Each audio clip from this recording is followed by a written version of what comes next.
The message arrived on a Tuesday morning, transmitted across light years of empty space. It appeared on every major communication network on Earth at the same time. The Galactic Council demanded humanity's presence. Captain Jiho stood in the briefing room, watching the holographic display replay the message for the 5th time.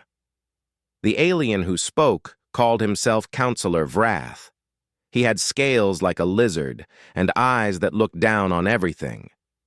His voice carried the weight of someone used to being obeyed. The species known as humanity has expanded beyond acceptable boundaries, Vrath said in the recording. You have claimed systems without permission. You have built military installations without approval.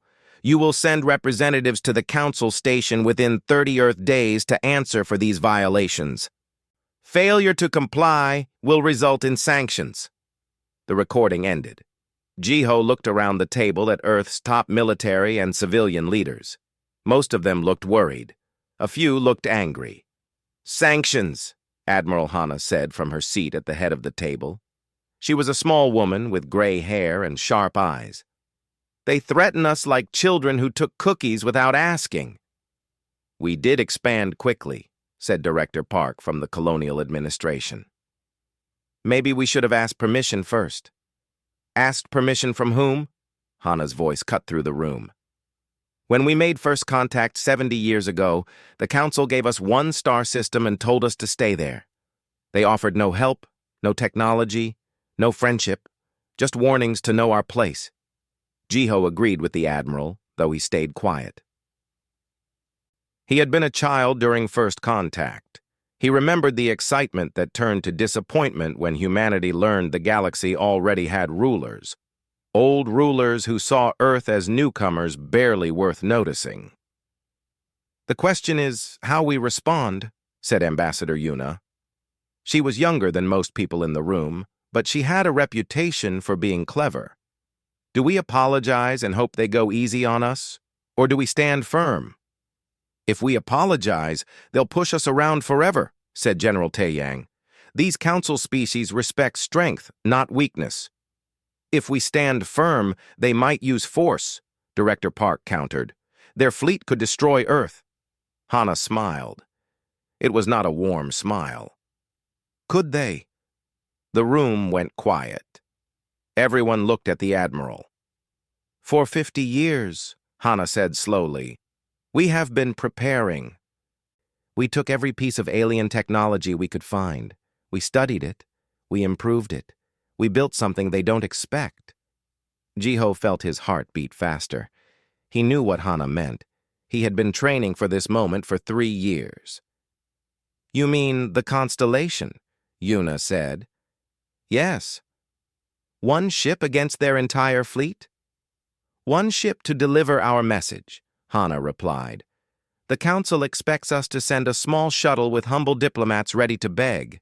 What if we send something else? The debate went on for hours. Some leaders wanted to play it safe. Others wanted to make a statement. Finally, they voted. The decision was narrow, but it was made. Earth would send the constellation. 2 weeks later, Jiho stood on the bridge of humanity's greatest achievement. The UES constellation stretched 12 kilometers from bow to stern. It had taken 20 years to build and had cost more than any other project in human history. Only a handful of people knew it existed.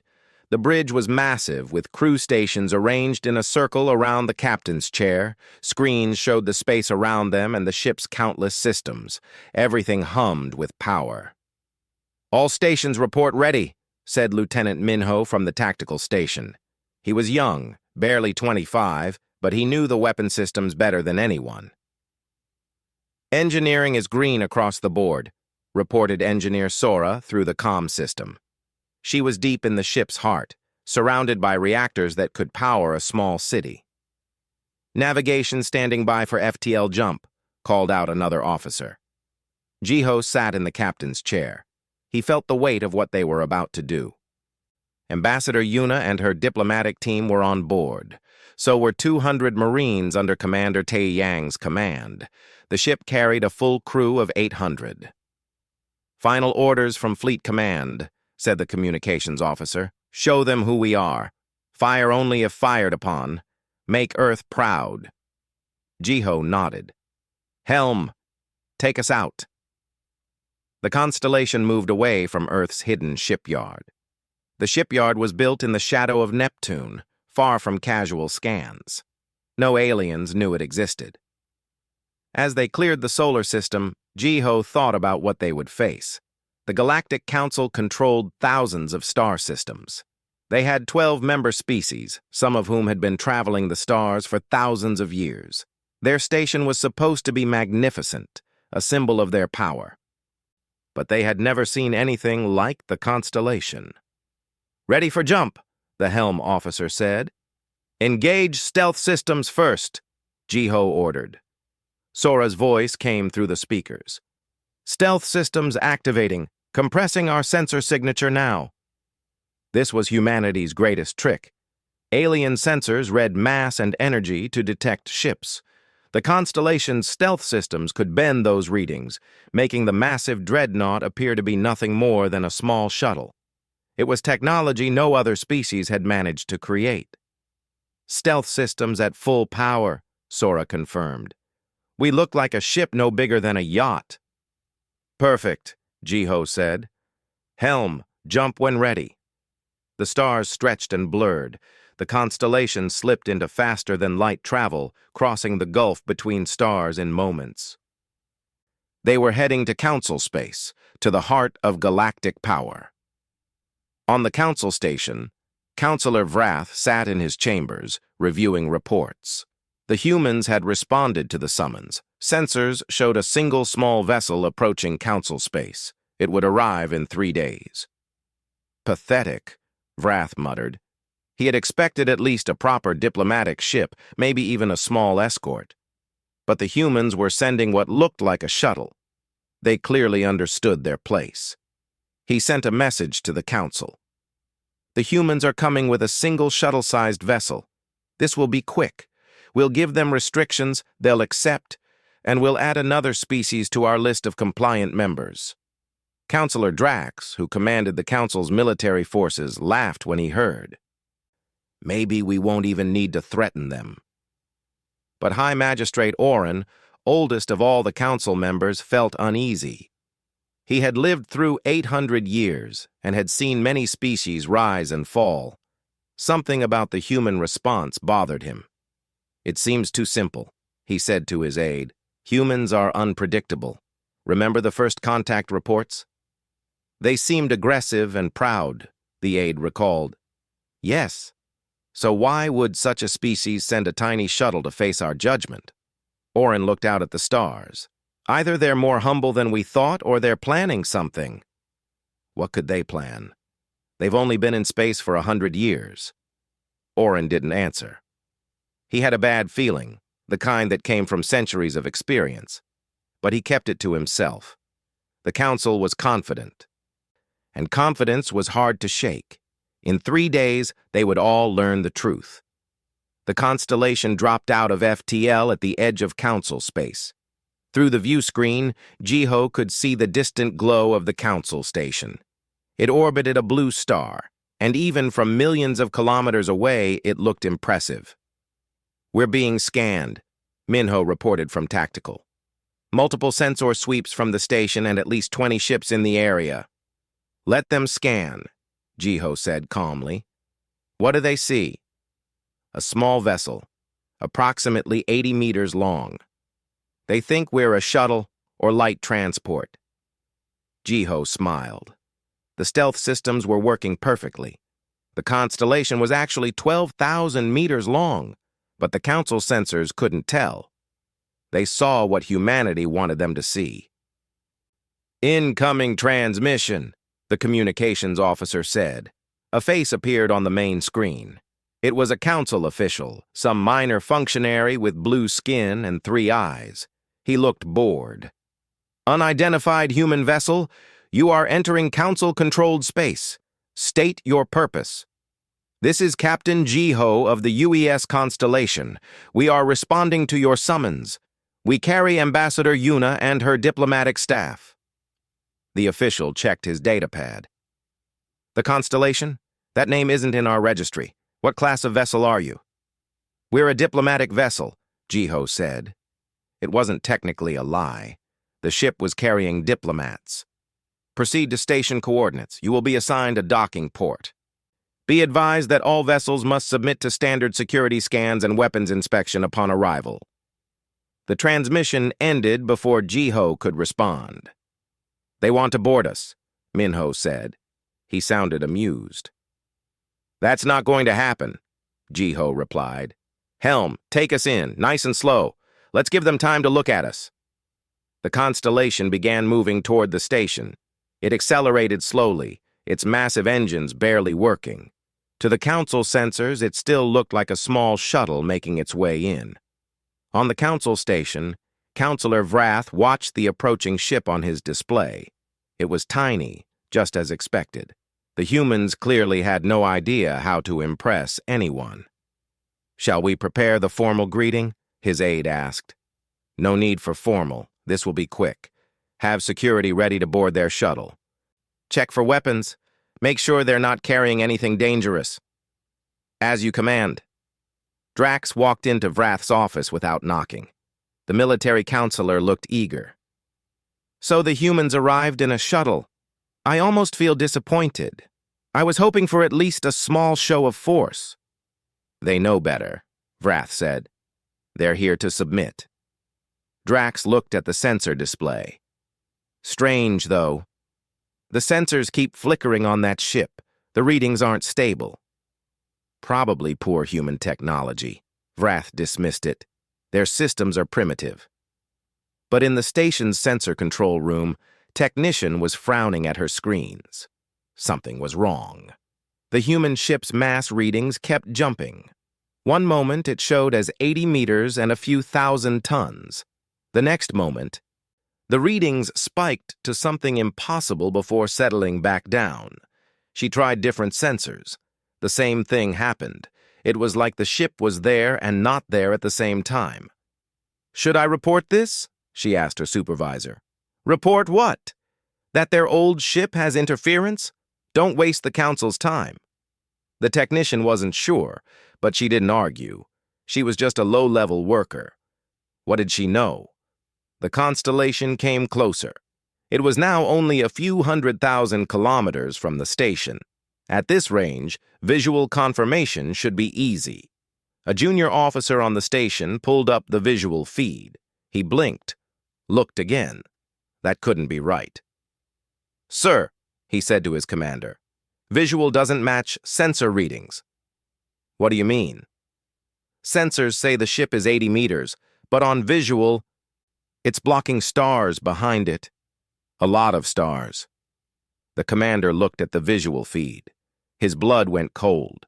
The human ship was huge, not shuttle-sized, not even cruiser-sized. It was bigger than anything he had ever seen. Get me Counselor Vrath! Now! On the Constellation's bridge, Sora's voice came through the speakers. Captain, I'm detecting multiple active scans.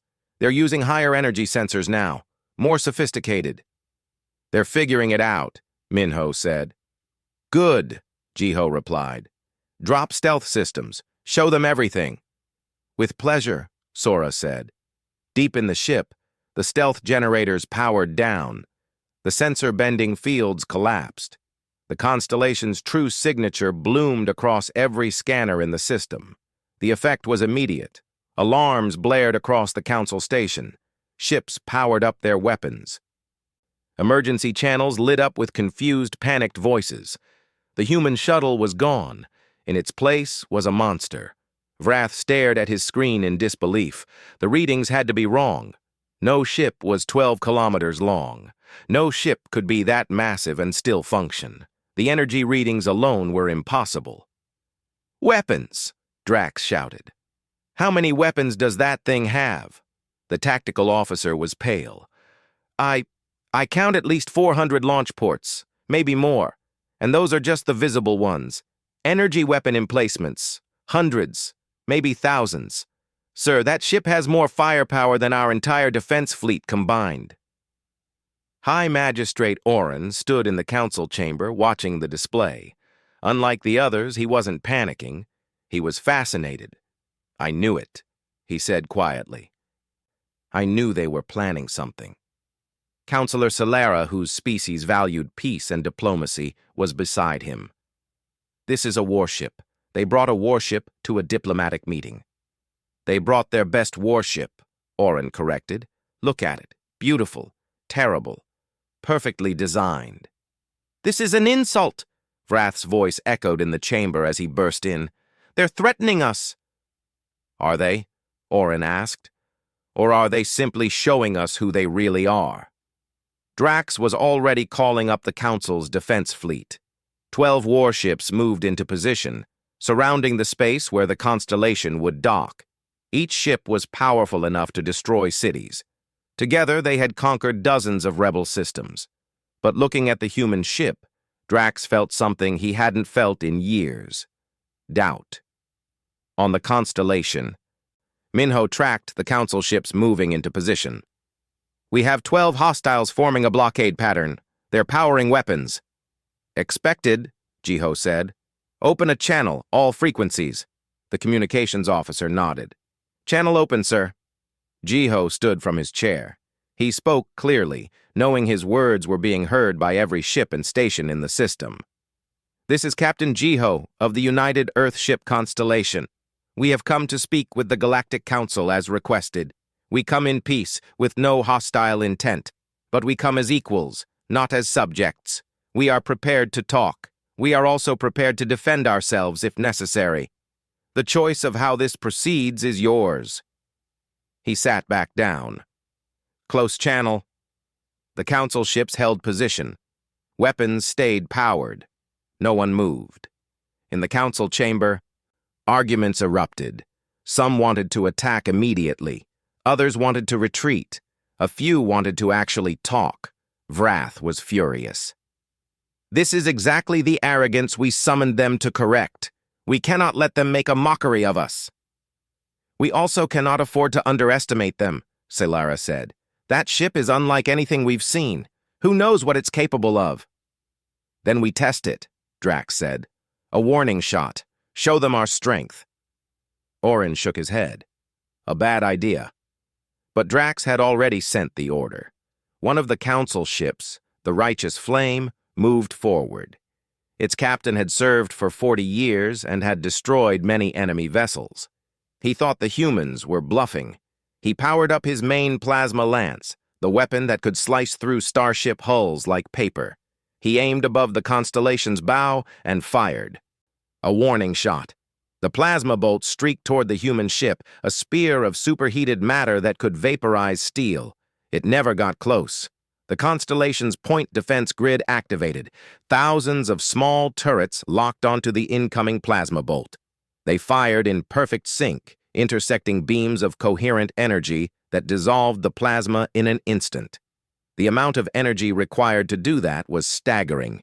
The Council ship's sensors recorded it. Their crews stared in shock. The Constellation had swatted away the plasma lance like a human swatting a fly, casually, effortlessly. Silence fell across the system. Jiho opened the channel again. "We are still here to talk, but the next weapon fired at us will be considered an act of war. Choose carefully." The Council ships didn't move. Their captains waited for orders that didn't come, because in the Council chamber every member was realizing the same thing. They had made a terrible mistake. For 10 minutes, nobody moved. The 12 Council warships held their positions around the Constellation. The massive human dreadnought hung in space like a sleeping giant.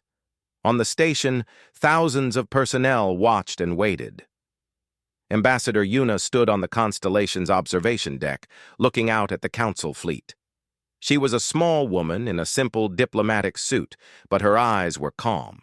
Commander Tai Yang stood beside her, his hand resting on his sidearm. "They're afraid," Yuna said quietly. "Good," Taeyang replied. "Fear makes people think before they act. It also makes them dangerous. Scared animals bite." On the bridge, Jiho received a priority transmission from the Council station. Counselor Vrath's face appeared and he looked angry. His scales had darkened, which Jiho's briefing said meant stress. Captain Jiho, your display of military force is unacceptable. You were summoned to answer questions, not to threaten the council. We have threatened no one, Jiho said calmly. Your ships moved into attack positions. Your ships powered weapons. One of your ships fired on us. We defended ourselves. A warning shot. A shot is a shot, Counselor. We don't fire warning shots. We fire to destroy or we don't fire at all. Vrath's face grew darker. You will power down your weapons and submit to security inspection, or you will be denied entry. Then we will remain here, Jiho said. Your summons required our presence in council space. We are here. If you wish to speak with our ambassador, she will meet you on the station. But my ship will not be boarded, and we will not power down our defensive systems. That is unacceptable. Then we are at an impasse. Jiho closed the channel before Vrath could respond. Minho looked up from tactical. Bold move, Captain. The ambassador was clear. We negotiate from strength or not at all. In the council chamber, chaos had erupted. The 12 council members argued loudly. Some wanted to attack the human ship. Others wanted to negotiate. A few wanted to simply let the humans leave and hope they never came back. Drax slammed his fist on the table. We cannot show weakness. If we let them dictate terms, every species in the galaxy will think they can challenge us. If we attack them and lose, every species will know we can be beaten, Solara countered. Look at that ship. Really look at it. Could we destroy it? My fleet could overwhelm any vessel, Drax insisted. Could it? Orin's old voice cut through the argument. That ship destroyed our most powerful weapon with its point defense system. Point defense. The energy output required for that is greater than most of our ship's main reactors. What do you think their actual weapons can do? The chamber fell quiet. Everyone was thinking the same thing. What if they attacked and lost? The council's reputation was built on the idea that they were invincible. One defeat would shatter that illusion. There is another option, said Councillor Thane. He was from a species that looked like walking trees, and he moved slowly when he spoke. We talked to them. They'll see that as weakness, Vrath protested. They'll see it as wisdom, Thane replied. The humans came when we called. They brought power, but they haven't used it. They're showing us what they have while offering to talk. That's not the behavior of conquerors. That's the behavior of someone who wants respect. Orin nodded. I agree. Let them dock. Let their ambassador come. We talk. If talking fails, we still have our fleet. The vote was close, but it passed. The council would negotiate. Vrath sent a new message to the constellation. His voice was tight with controlled anger. Captain Jiho, the council has agreed to receive your ambassador. She and her delegation may dock at Port 7. Your ship will maintain its current position. We will hold position, Jiho agreed. But understand this. If my ambassador is harmed or threatened in any way, there will be consequences. The council does not make threats against diplomats, Vrath said coldly. Good, neither do we. Yuna gathered her delegation in the docking bay. There were 6 of them. Herself, Dr. Hyun, the xenoanthropologist, 2 junior diplomats, and 2 of Taeyang's Marines in dress uniforms. They wore no obvious weapons, but Jiho knew the Marines had training that made them dangerous even unarmed. Remember, Yuna told her team, we're not here to surrender. We're here to establish that humanity will not be pushed around. Stay calm, stay professional, and let me do most of the talking. The shuttle detached from the constellation and flew toward the station. It was a real shuttle this time, small and fast. As it moved away from the massive dreadnought, everyone on the station got their first true sense of scale. The shuttle looked like an insect next to the constellation. Dr. Hyun looked back at their ship through the shuttle's window. Hard to believe we built that. 50 years of work, Yuna said. 20 different nations working together. The best minds Earth had to offer. Was it worth it? We're about to find out. The shuttle docked at Port 7. The airlock opened and Yuna led her team into the station.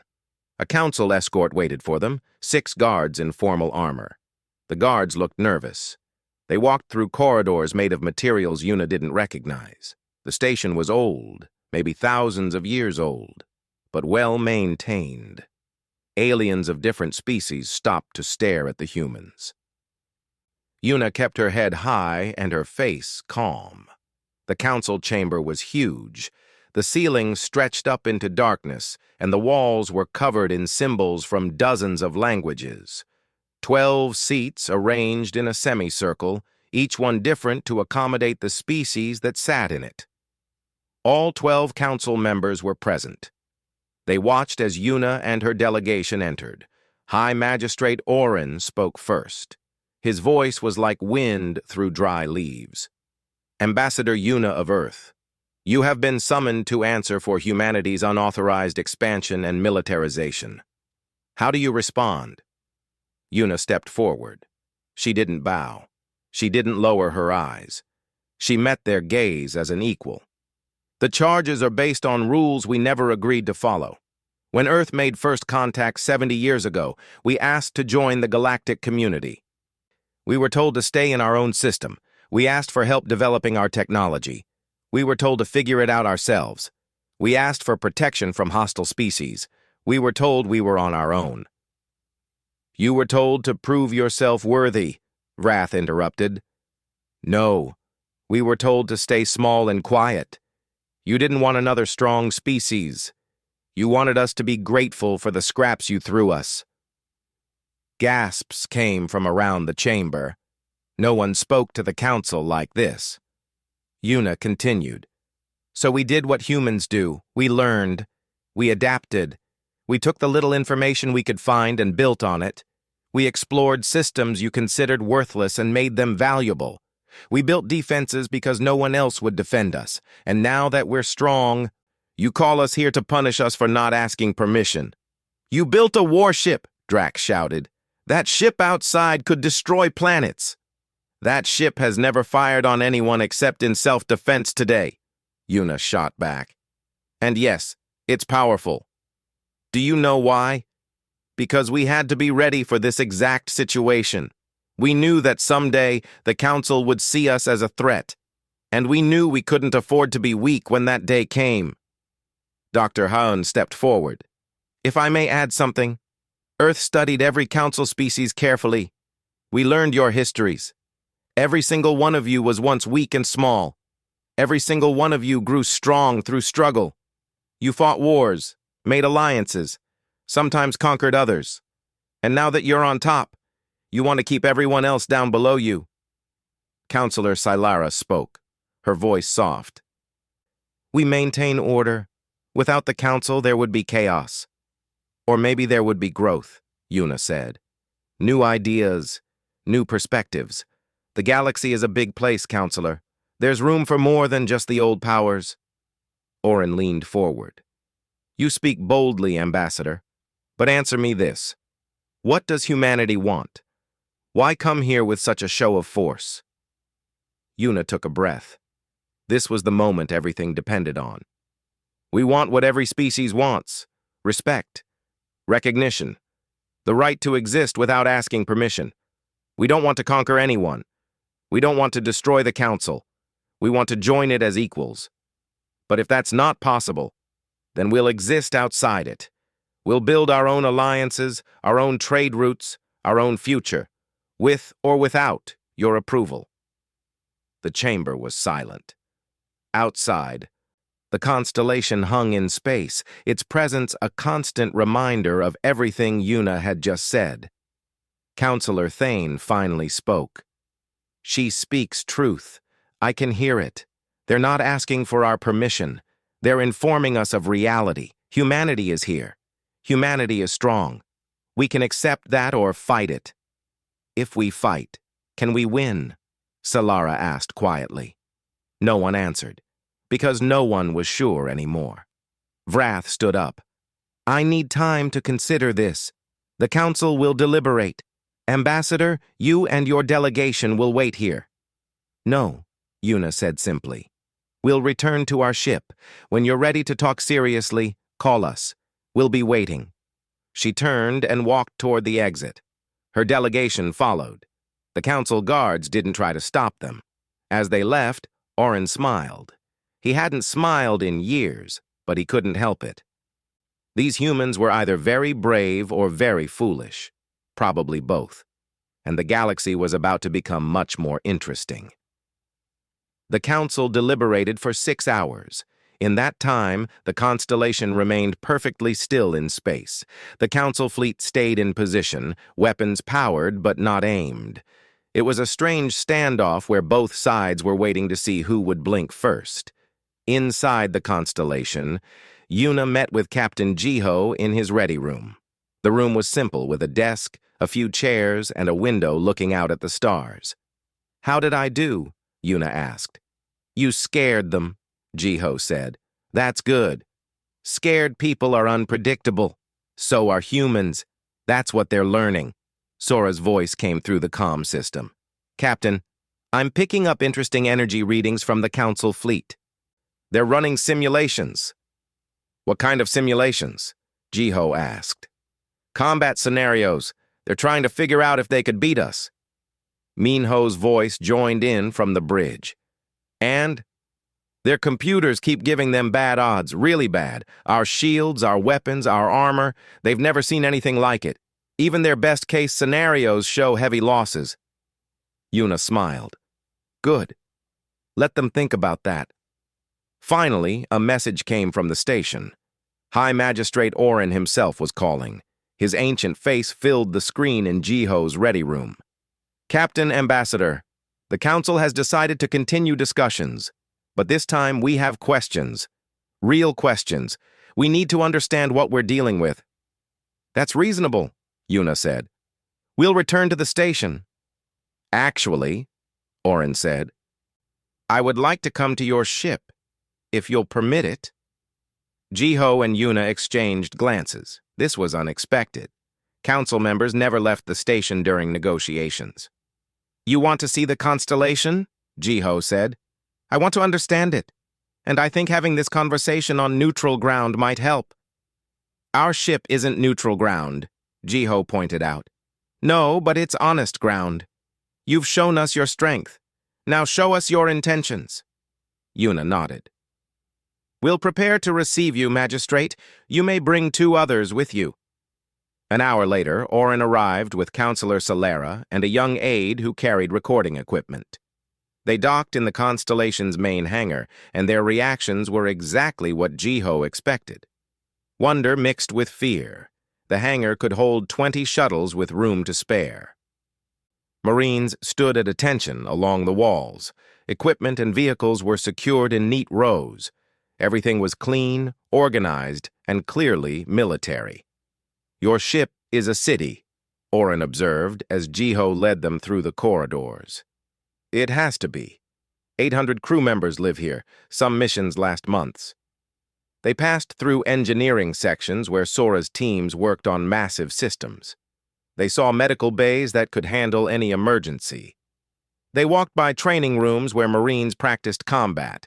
The council visitors saw everything, and Jiho made sure they did. This wasn't just a ship. It was a statement of human capability. Finally, they reached the main conference room. It was smaller than the council chamber, but well-appointed. A large table dominated the center, with screens on the walls showing the ship's systems and the space outside. Yuna was already there, along with Dr. Hyun. They all sat down. "Let me be direct," Oren said. "How did you build this? Your species has been in space for less than 100 years. Most species take 500 years to develop ships like this, and even then they do it slowly. You appear to have jumped ahead centuries." Dr. Hyun leaned forward. "We borrowed. When we made first contact, we didn't just talk to your species. We found records, old databases, abandoned stations. We studied every piece of alien technology we could find." "That's theft," Solara said quietly. "That's survival," Yuna countered. "You left us alone with no guidance. Did you expect us to not look around?" "But you didn't just copy our technology," Oren said. This ship is different. Better in some ways. Sora's image appeared on one of the screens. She was still in engineering but had joined the meeting remotely. We improved it. Human engineers are good at taking things apart and putting them back together better. Explain, Oren said. Sora smiled. Take your plasma weapons. They're powerful but inefficient. They waste half their energy as heat. We fixed that. Our plasma systems run 30% cooler and hit 40% harder. Your shield technology is good, but it drains too much power. We redesigned the generators. Our shields use less energy and last longer. Your FTL drives, she continued, work by brute force. You punch through space with massive energy expenditure.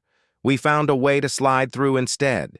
Uses less fuel, goes faster, causes less stress on the ship. You're saying you surpassed Council technology in 50 years? Solara sounded skeptical. Not surpassed, Dr. Hyun corrected. We stood on your shoulders.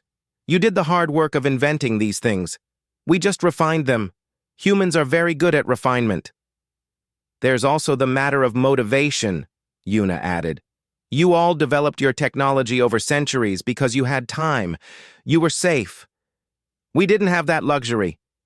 We knew we were surrounded by species more advanced than us. So we worked harder, faster, and smarter. Oren sat back in his chair. He was quiet for a long moment. What you've done is impressive. Dangerous, but impressive. Which brings me to the real question, what do you want to do with this power? We want to exist, Yuna said simply. We want to explore. We want to trade. We want to grow. We don't want to conquer anyone. But you could, Solara said. That ship could threaten any council world. Any ship could threaten a world, Jiho replied. Council ships have destroyed planets before. I've read the histories. That was different. Those were wars. And we're not at war. We came here because you summoned us. We brought the constellation because we wanted to make sure you took us seriously. But we haven't fired on anyone who didn't fire first. We haven't threatened anyone. Your ship's existence is a threat, Solara insisted. Then what should we have done? Yuna's voice rose slightly. Built nothing? Stayed weak? Hoped that bigger species would protect us out of kindness? We tried asking for help 70 years ago. You told us no, so we helped ourselves. Oren raised a hand. Peace, Ambassador. No one is blaming you for wanting to survive, but understand the Council's position. For thousands of years, we've maintained order. We've prevented wars between species. We've created stability, and that stability requires that everyone follows certain rules. Rules we never agreed to, Yuna said. True, which is the problem we're here to solve. The conversation went on for hours. They discussed territory, resources, military limits, and trade. The Council wanted restrictions on human expansion. Humanity refused. The Council wanted oversight of human military development. Humanity refused. The Council wanted humans to accept Council authority. Humanity refused. But slowly, they found common ground. Humans would agree to not claim systems already inhabited by other species. The Council would recognize human claims to uninhabited systems. Humans would share some of their technological improvements. The Council would allow humanity to join as a sovereign member with full voting rights. This is unprecedented, Solara said. No species has ever joined the Council as equals before. Then it's time for a precedent, Oren replied. Look at them. Really look. They're not going to submit. We can fight them and maybe win. But at what cost? Or we can accept that the galaxy has changed. Councillor Thane's image appeared on one of the screens. He was still in the council chamber. The vote is happening now. The others are divided, but I think we have enough support. They waited. 5 minutes felt like 5 hours. Then Thane spoke again. It's done. 8 votes in favor, 4 against. Humanity is accepted as a sovereign member of the Galactic Council with full rights and privileges. Yuna let out a breath she didn't know she was holding. Thank you. Don't thank us yet, Orin said. This is just the beginning. Some council members will never accept this. Vrath and Drax will fight you at every turn. Other species will see what you've done and try to do the same. You've changed everything. The galaxy was due for a change, Jiho said. Orin stood slowly. He was old and his movements were stiff. Captain Ambassador, I have one more question. That ship out there? Is it your only one? Jiho and Yuna exchanged glances. They had discussed this moment many times. No, Jiho said. The Constellation is our first dreadnought, but there are 3 more under construction. They'll be ready within 2 years. Selara's eyes widened. 4 ships like this? We told you, Yuna said quietly. We're not going to stay weak. We're going to keep building, keep learning, keep growing. But we'll do it as partners now, not as outsiders. Orin laughed. It was a dry, rasping sound, but it was genuine. Partners, yes. I suppose that's what we are now. He looked at Jiho. Your species is going to cause a lot of trouble, Captain. We prefer to think of it as keeping things interesting, Jiho replied. As the council delegation prepared to leave, Orin stopped at the hangar entrance. He looked back at the massive space, at the ship that surrounded them, at the humans who had changed the galaxy. You know what the real achievement is, he said. Not the ship, not the technology. It's that you did all this while staying united. Most species tear themselves apart when they reach for the stars. Somehow you humans held together. We didn't have a choice, Yuna said. We knew we had to stand together or fall separately.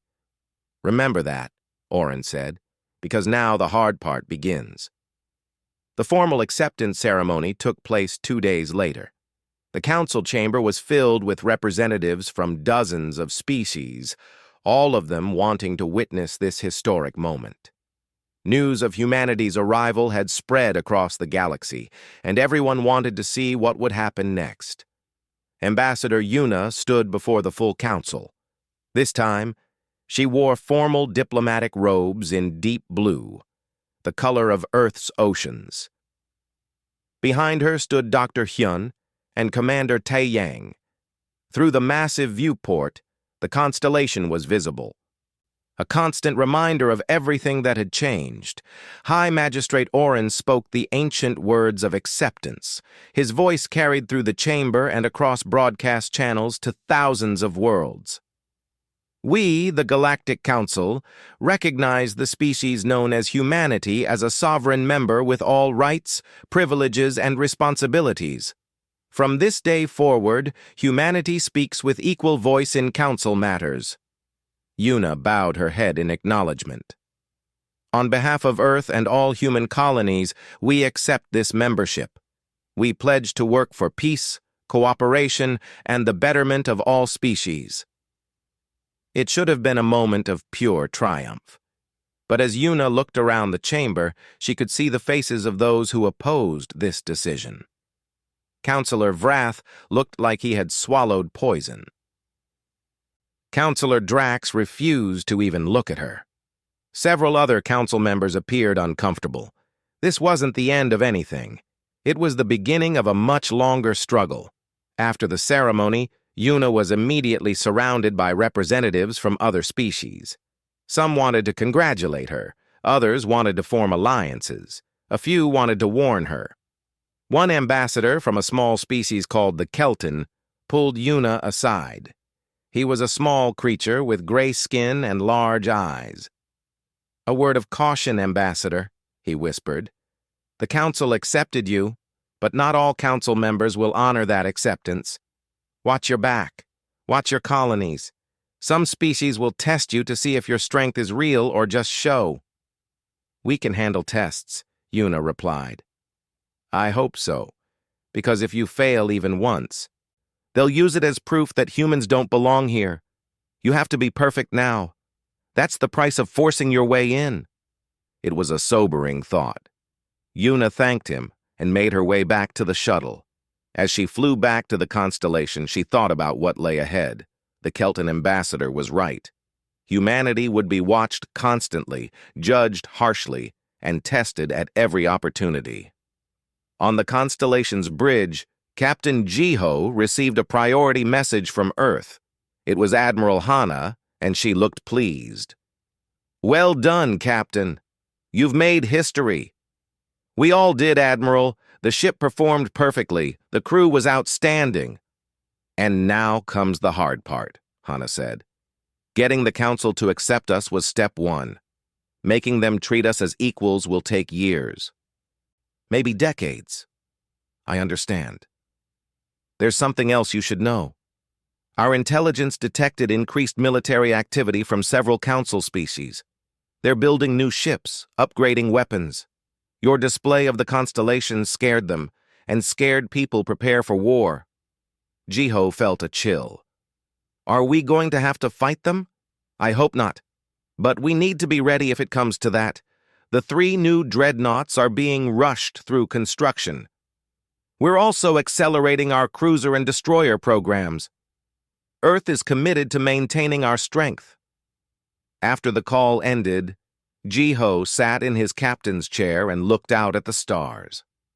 They had accomplished something incredible. They had forced the galaxy's most powerful alliance to recognize humanity as equals. But in doing so, they had also made enemies. Lieutenant Minho approached. "Captain, we're receiving clearance to depart whenever we're ready." "Not yet. Send a message to Ambassador Yuna. I want everyone together for a final briefing before we leave."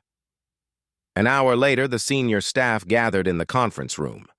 Yuna, Jiho, Sora, Minho, Taeyang, and Dr. Hyun all sat around the table. "We've won a victory," Jiho began. "But let's be clear about what that means. We showed them we're strong. We forced them to accept us. But we haven't earned their respect yet. That comes next, and it will be harder. Some of them will never respect us," Taeyang said. "Vrathdrax. They see us as upstarts." "Then we prove ourselves to the ones who are willing to listen," Yuna replied. "Orin, Solara, Thane. They voted for us. They took a risk. We need to show them they made the right choice." "How do we do that?" Sora asked. Dr. Hyun spoke up. "By being better than they expect. They think humans are aggressive and short-sighted. We prove we can be diplomatic and think long-term. They think we only care about military power. We show them our science, our culture, our art. We also need to be careful about our colonies," Yuna added. "The Council will be watching how we treat other species, how we manage resources, how we handle conflicts. Any mistake will be magnified." "Sounds exhausting," Minho said. "It is," Yuna agreed.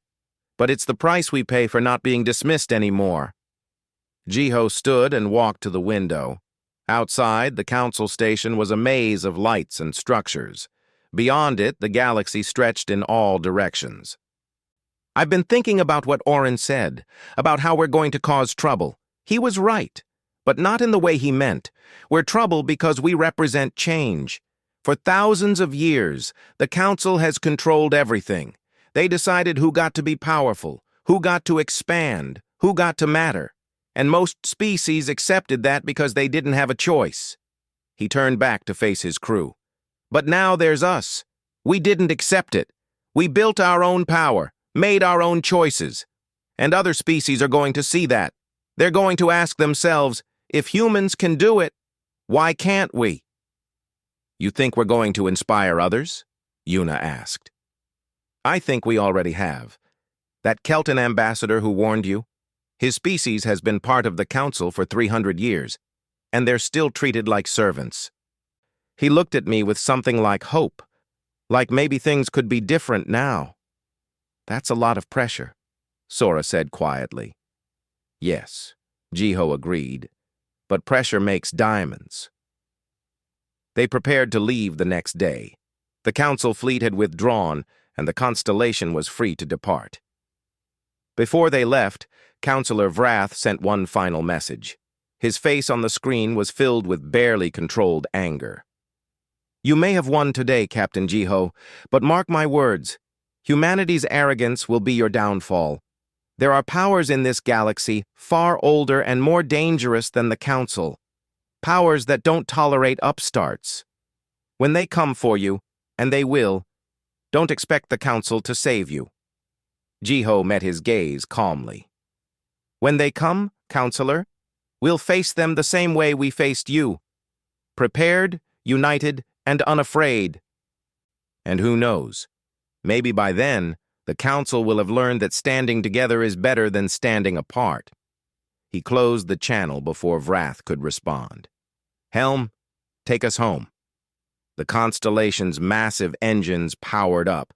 Energy readings spiked across every sensor in the system as the ship prepared for FTL travel. But this time, there was something different. Sora had made a few modifications. As the FTL drive engaged, it created a stable corridor of bent space.